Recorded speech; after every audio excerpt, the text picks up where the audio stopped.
Hi, my name is Xander. In my life, I've had many different kinds of transitions. So I transitioned, for instance, from being a institutionalized juvenile delinquent to a military law enforcement officer and an undercover narcotics investigator.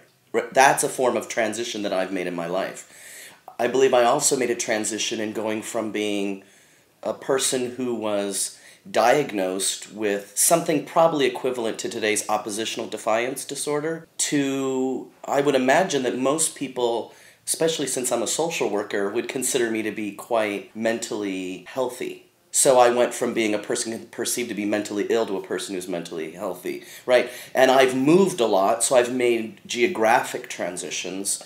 I've had many, many jobs since the age of 16, so there's a form of transition like career.